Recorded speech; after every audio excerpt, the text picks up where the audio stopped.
కావచ్చు, medium irrigation కావచ్చు, lift irrigation కావచ్చు, చెక్ డ్యాములు కావచ్చు, దానికి ఒక ప్రణాళికాబద్ధమైనటువంటి ఒక ఆలోచన ఉండాలి. దేశంలో ఆహార కొరత ఏర్పడితే మన దేశానికి ఆహార సప్లై చేసేటువంటి దేశం మరొకటి ఉండదు. అందుకే ప్రతి రాష్ట్రం స్వయం సమృద్ధిగా ఉండాలన్న ఉద్దేశంతో బీఆర్ఎస్ ప్రభుత్వం ఉండగా గోదావరి కృష్ణ నీటిని సద్వినియోగపరచుకోవటానికి అనేకమైనటువంటి కొత్త ప్రాజెక్టులను నిర్మించుకోవడం జరిగింది. సముద్రంలోకి వృధాగా పోతున్నటువంటి నీటిని సెంట్రల్ వాటర్ కమిషన్ యొక్క రిపోర్ట్ ఆధారంగా గోదావరిలో నీరు గత 45 సంవత్సరాల రికార్డు తీస్తే 1600 నుంచి 1700 టీఎంసీ నీరు వృధాగా పోతుంది సముద్రంలోకి. దాన్ని ఎవరు పట్టించుకోలే. తెలంగాణను రాను రాను ఎడారిగా మార్చారు. సమైక్య పాలకులు వచ్చిన గోదావరి నీటిని ధవళేశ్వరం తీసుకెళ్లడమో లేకుంటే కింది ప్రాంతాలకు తీసుకెళ్లడమో చేశారు తప్పితే మరి తెలంగాణ గడ్డ కూడా నీరు వారాలి, తెలంగాణ రైతులు కూడా బతకాలి, దీనికి ఏం చేస్తే బాగుంటుందనేటువంటి సమగ్రమైనటువంటి ప్రణాళిక తయారు చేయలే. అది తెలంగాణ రాష్ట్రం ఏర్పడిన తర్వాత కేసీఆర్ గారి నాయకత్వంలో గోదావరికి అడ్డంగా ప్రాజెక్టు కట్టుకొని ఈరోజు 30 లక్షల ఎకరాలు స్థిరీకరణ అంటే నిజాం సాగర్ కానీ శ్రీరామ్ సాగర్ కానీ కింద ఉన్నటువంటి ప్రాజెక్ట్ అన్ని కూడా స్థిరీకరిస్తూ మరొక 30 లక్షల ఎకరాలు కొత్త ఆయకట్టుకు నీళ్ళు ఇవ్వాలనే ప్రణాళికతో ప్రాజెక్టు కట్టుకోవడం జరిగింది.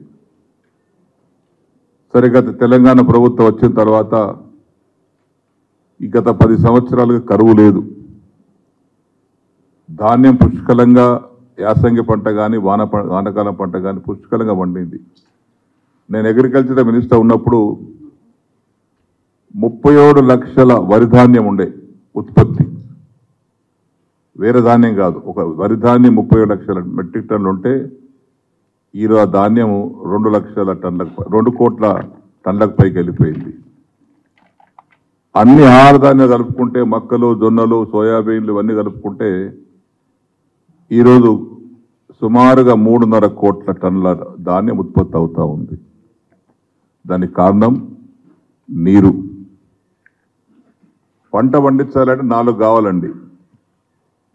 భూమి కావాలి, విత్తనం కావాలి, రైతు శ్రమ కావాలి, నీరు కావాలి. ఈ 4 ఏది లేకపోయినా పంట పండదు. అలాంటి నీటిని మనం కాపాడుకోవడానికి ఈరోజు గోదావరికి అడ్డంగా అనేక ప్రాజెక్టులు కట్టుకున్నాం.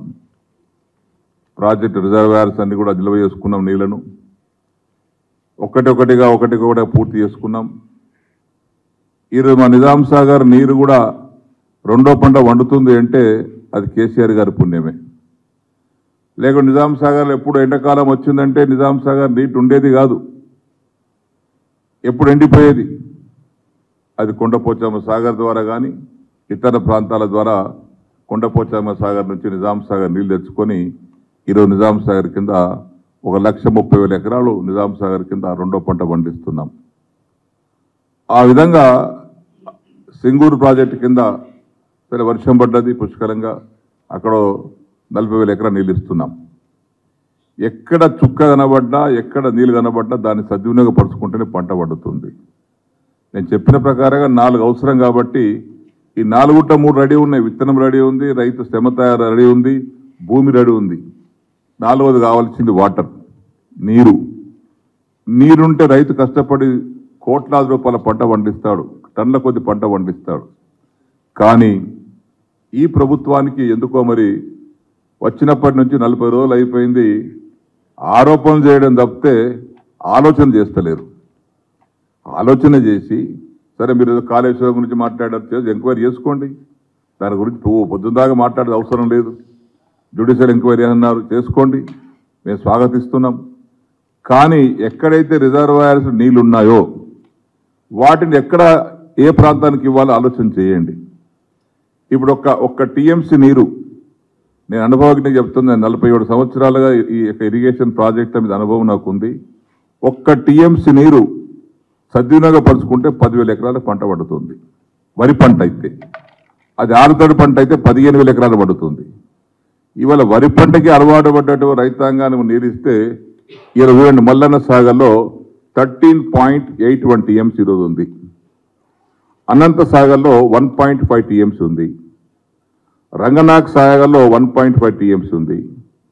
అన్నపూర్ణ రిజర్వాయర్లో 2 టీఎంసీ ఉంది. కొండపోచమ్మ సాగర్లో 8 టీఎంసీలు ఉన్నాయి.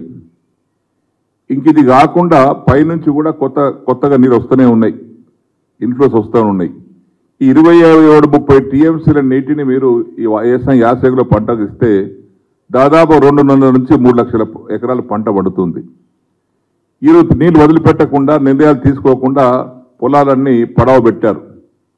ఏం కోపం ఇది? దేనికోసం? రైతుల మీద కోపమా? ఎవరి మీద కోపం ఇది? ఉంటే మా మీద కోపం ఉండదు, చూద్దాం, జుడిషియల్ ఎంక్వైరీ అయిపోతే ఎవరి మీద తప్పుందో తేల్తారు, శిక్షించబడతారు. కానీ రైతాంగాన్ని కాపాడండి. ముందుగా రైతులు నీళ్ళు ఇవ్వండి, రైతులు పంట పండిస్తారు. యాసంగి టైం అయిపోతూ ఉంది, ఇప్పుడే కొన్ని ప్రాంతాల్లో నాట్లు కూడా అయిపోయినాయి. దయచేసి ఇప్పటికైనా తొందరలో నిర్ణయం తీసుకొని ఏ ప్రాజెక్టుకి ఎంత నీళ్ళు ఉన్నాయో మీకు తెలుసు. మా దగ్గర రికార్డు మీ దగ్గర ఉంటే అధికారులు చెప్తారు. ఆ రికార్డు ప్రకారంగా నీటిని నిల్వను దృష్టి పెట్టుకొని ఆయకట్టుకు నీరు విడుదల చేయండి. పుష్కలంగా పంట పండిస్తారు. రెండో పంట కూడా వండుతుంది. ఇప్పటికే ఈ సంవత్సరం యాసంగి పంట దిగుబడి తగ్గుతుందనేది అంచనా వేస్తా ఉన్న అగ్రికల్చర్ డిపార్ట్మెంట్ వారు. దిగుబడి తగ్గనీయకండి, ఎంత వీలైతే అంత దిగుబడి పెంచే ప్రయత్నం చేయండి. అంతేగాని రోజు ఢిల్లీలో పోయినా అదే మాట, హైదరాబాద్లో వచ్చినదే మాట, కాళేశ్వరం ప్రాజెక్ట్ అట్లా అయింది, కాళేశ్వరం ఇట్లా అయింది. ఏదైతే అయిందో తెలుస్తుంది కదండి, ఎక్కడ జరిగిందో పొరపాటు తెలుస్తుంది కదా. అదొక్కటే పట్టుకుని ఎందుకు దాన్ని వేలాడుతున్నారు? ఇంకా ఈ ఉన్నటువంటి దాన్ని మీరు సద్వినియోగం పరచుకోండి, నీటిని సద్వినియోగపరచుకోండి, నీటిని వదిలిపెట్టండి. ఇన్ని ప్రాజెక్టులు నీళ్ళు ఉన్నాయి, లేక కాదు, అక్కడ కాలువలు రెడీ ఉన్నాయి, వదిలిపెట్టండి. ఎంతవరకు నీళ్ళు ఇవ్వగలుగుతారో అంతవరకు నీళ్ళు ఇవ్వండి. ధాన్యం ఒకవేళ కొరత ఏర్పడితే మీరు ఏం చేయలేరు. ధాన్యం అనేది రైతు పండిస్తేనే ధాన్యం, దాన్ని మాయామంత్రం వేస్తే ధాన్యం తయారు కాదు. దయచేసి ఇప్పటికైనా రాష్ట్ర ప్రభుత్వం, ఇరిగేషన్ శాఖ మంత్రి గారు కానీ, ముఖ్యమంత్రి గారు కానీ, అధికారులు కానీ దయచేసి వెంటనే నిర్ణయం తీసుకోండి. ఏ ప్రాజెక్టు ఎన్ని నీళ్లున్నాయో వాటిని సత్వరంగా వదిలిపెట్టి రైతుకు పంట పండించడానికి అవకాశం కలిగించండి. దానివల్ల రైతు బాగుపడతాడు, మీకు కూడా మంచి పేరు వస్తుంది. లేకపోతే నీళ్ళుంచుకొని నీళ్ళు ఇవ్వలేదనేటువంటి చెడ్డ పేరు మీకు వస్తుంది, అపనామం వస్తుంది మీకు. అది గుర్తుపెట్టుకోండి. ఇప్పుడు నిజాం సాగర్ నీళ్లున్నాయి, మేము వదిలించిన మొన్న. ఎందుకంటే ప్రతి సంవత్సరం లాగా నీళ్ళు తక్కువ ఉండేటి, ఈ సంవత్సరం కొద్దిగా ఎక్కువ ఉన్నాయి. కాళేశ్వరం నీళ్లు కొండపోచమ్మ సాగర్ ద్వారా తీసుకున్నాం, నింపుకున్నాం. ఈరోజు వదులుకున్నాం అక్కడ నిజాం సాగర్ నీరు. అట్టనే మిగతా ప్రాజెక్ట్ నీళ్ళు ఉన్నాయి, వదిలిపెట్టండి. అక్కడ ఎందుకు వదిలిపెడతలేరు? అక్కడ దానికి కావాల్సినటువంటి ఆదేశాలు ఇవ్వండి అధికారులకు. కాబట్టి దీన్ని ఏమాత్రం వెనుక ముందు చూడకుండా ఆ నీటి వదిలిపెట్టవలసిందిగా కోరుతా ఉన్నాం. అదేవిధంగా నాగార్జున సాగర్ ప్రాజెక్టు ఉంది, అక్కడి నుంచి ఇప్పుడు 150 టీఎంసీల డెడ్ వాటర్ ఉంది. డ్రింకింగ్ వాటర్ కోసం ఇవ్వండి. దానికి ఒక ప్రొవిజన్ ఉంది, 510 అడుగుల కంటే తక్కువ పోతే లిఫ్ట్ చేసుకోవచ్చు. లిఫ్ట్ చేసుకొని పైపుల ద్వారా హైదరాబాద్ తాగడానికి ఇచ్చుకోవచ్చు. అక్కడ రైట్ కెనాల్ ద్వారానేమో వాళ్ళేమో ఆంధ్ర వాళ్ళు తీసుకెళ్తా ఉన్నారు ఇరిగేషన్ కోసం. మన తూమేమో మన సులుసు పైన ఉంది, 4 షోలో ఉంది. ఆ 4 షోలో ఉంది కాబట్టి మన నీళ్ళు రావు. ఎత్తిపోతా వేసుకుంటేనే, లిఫ్ట్ చేసుకుంటేనే నీళ్ళు వస్తాయి మనకు. కనీసం తాగటానికని ఉపయోగించుకోండి, దాన్ని సద్వినియోగపరచుకోండి. ఇటు తాగటానికి ఇబ్బందికరంగా వస్తుంది, సాగునీటికి ఇబ్బందికరంగా ఉంది. ఇవన్నీ వదిలిపెట్టి ఎక్కడికి వెళ్ళి మహారాష్ట్రకి తీసుకొస్తారట. 1300 కిలోమీటర్లు ఉన్నటువంటి ఆ ప్రాజెక్టు కోయినా డ్యామ్ అట. కోయినా డ్యామ్ దగ్గర నుంచి 1300 కిలోమీటర్ డ్యామ్కి వెళ్ళి 30 టీఎంసీల నీళ్ళు కావాలని కోరుకుంటే ఖచ్చితంగా 3 టీఎంసీలు రావవి. ఎవాపరేషన్, ట్రాన్స్మిషన్ లాస్ అవుతాయి. కాబట్టి ఇలాంటి అనాలోచితమైనటువంటి చర్యలు చేయకండి. దాదాపు కాళేశ్వరం ప్రాజెక్టు మీద పేరుతో బురదల్లే ప్రయత్నం చేయకండి. సత్వరమైన నీటి వదిలిపెట్టి రైతాంగాన్ని కాపాడండి. అదేవిధంగా ఈరోజు సింగూరులో కూడా నీళ్లున్నాయి. సింగూరులో 24.77 టీఎంసీ ఉన్నాయి. నిజాం సాగర్లో సరే వదిలిపెట్టాం, ఇంకా 13.5 టీఎంసీలు ఉన్నాయి. శ్రీరామ్ సాగర్లో 90 బదులు 64 టీఎంసీలు ఉన్నాయి. నీళ్ళు పుష్కలంగా ఉన్నాయి. ఎంతవరకు ఇంక ఇవ్వగలుగుతారో నీటి పరిణామాన్ని బట్టి, నీటి కొలతను బట్టి ఎంత ఏరియాకి ఇవ్వగలుగుతారో లెక్క ఉంది ఒకటి. ఆ లెక్క ప్రకారం ఇవ్వండి. అంతేగాని నీటిని దాచిపెట్టుకొని రైతుకి ఇబ్బంది పెట్టి పంటలు పండకుండా నీళ్ళు ఇవ్వకుండా మేమేదో కాలయాపన చేస్తాం, బురద చల్లుతాం మీద. బురద చల్లే కార్యక్రమం అవసరం లేదండి. తెలుసు, ప్రజలందరూ తెలుసు ఎవరేం చేశారు. ఇరిగేషన్ ప్రాజెక్టు గురించి దేశంలో ఇరిగేషన్ ప్రాజెక్టు పితామహుడే కేసీఆర్ గారు. ఏదో చిన్న చిన్న పొరపాటు జరుగుతాయండి కన్స్ట్రక్షన్లో. ఆ కన్స్ట్రక్షన్ కంపెనీ బాధ్యత తీసుకుంటుంది. చెక్ డ్యాములు కడుతున్నాం. మాంజిర కడ్డం కానీ, గోదావరి కడ్డం కానీ చిన్న చిన్న డ్యాములు కడతా ఉన్నాం. లక్షలాది ఎకరాలు పారుతా ఉన్నాయి వల్ల. నా కాన్స్టిట్యున్సీలో 2 చెక్ డ్యాములు కట్టాం. 1000 ఎకరాలు పంట పడుతూ ఉంది మోటార్ల ద్వారా, బోర్ల ద్వారా, పైపుల ద్వారా. ఇట్లాంటి వాటర్ ఇచ్చి సద్వినియోగపరచుకోండి. దానివల్ల ఉపయోగపడుతుంది తప్పితే బేసిజాలకు పోయి ఈరోజు పట్టుదలకు పోయి మేము ఎందుకు ఇవ్వాలి నీళ్లు అనేటువంటి ఆలోచన మంచిది కాదు. వెంటనే ఈ నీళ్లున్నటువంటి ప్రాజెక్టులలో నేను లెక్కతో సహా చెప్పాను. ఎన్ని టీఎంసీలు ఉన్నాయో లెక్కతో సహా చెప్పాను. ఈ నీళ్లన్నిటిని కూడా వదిలిపెట్టి రైతుకు పంట పండించడానికి అవకాశం ఉండి నీరు వదిలిపెట్టవలసి కోరుకుంటూ, రాష్ట్రంలో ధాన్యం కొరత ఏమైనా ఏర్పడితే రాష్ట్ర ప్రభుత్వం బాధ్యత వహించాల్సి వస్తుంది. ఎందుకంటే మనకు ఇప్పటికి అన్నపూర్ణగా పేరు వచ్చినటువంటి రాష్ట్రానికి మీరు అధోగతి పాలు చేయకండి. అనాలోచన చర్య వల్ల రైతులకు ఇబ్బంది పెట్టకండి. మీకు చెడ్డ పేరు రాణించుకోకండి. ముఖ్యమంత్రి గారికి, ఇరిగేషన్ మంత్రి గారికి విజ్ఞప్తి చేస్తా ఉన్నాను.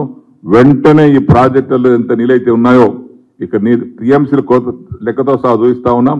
వెంటనే నీటిని వదిలిపెట్టవలసిందిగా విజ్ఞప్తి చేస్తా ఉన్నాం. అయ్యా లిఫ్ట్లు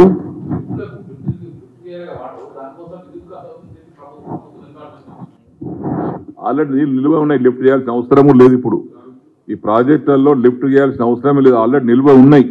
ఉన్న నీటిని వదిలిపెట్టమంటున్నాం మేము. కొత్తగా తెచ్చే అవసరం లేదు. నిల్వ ఉన్నాయి. ఇంకా మిడ్మానే డ్యామ్, మీరు అన్నట్టుగా మిడ్మానే డ్యాంలో కూడా నీళ్లు ఉన్నాయి. అవసరం వస్తే మిడ్మానే డ్యామ్ నుంచి లిఫ్ట్ చేసుకోవచ్చు. వాటర్ ఉంది మిడ్మానే డ్యాంలో. అది కంటిన్యూస్ ప్రాసెస్. అది ఈ అనంత సాగర్ పైన మిడ్మానే డ్యామ్ ఉంది. మిడ్మానే డ్యామ్ నుంచి కూడా నీటి వాటర్ తీసుకోవచ్చు, లిఫ్ట్ చేసుకోవచ్చు. ఎక్కడ కూడా నీటి ఇప్పుడు 2వ పంటకు ఈ యొక్క పరిణామాన్ని బట్టి, నీటిని కెపాసిటీని బట్టి నీటి వదిలిపెట్టడానికి కోసం ఎక్కడ ఇబ్బంది లేదు. కానీ అవగాహన లోపం మాత్రం ఇక్కడ ఉంది. ఆలోచన లేదు, అవగాహన లోపం ఉంది. దయచేసి దీన్ని మీరు అన్నట్టుగా మిడ్మానే డ్యాంలో కూడా నీళ్లు ఉన్నాయి కాబట్టి కింది ప్రాజెక్టుకు నీరు తక్కువ పడితే అక్కడి నుంచి కూడా తీసుకోవచ్చు. దయచేసి వెంటనే చర్య తీసుకోవాల్సిందిగా కోరుతా ఉన్నాం.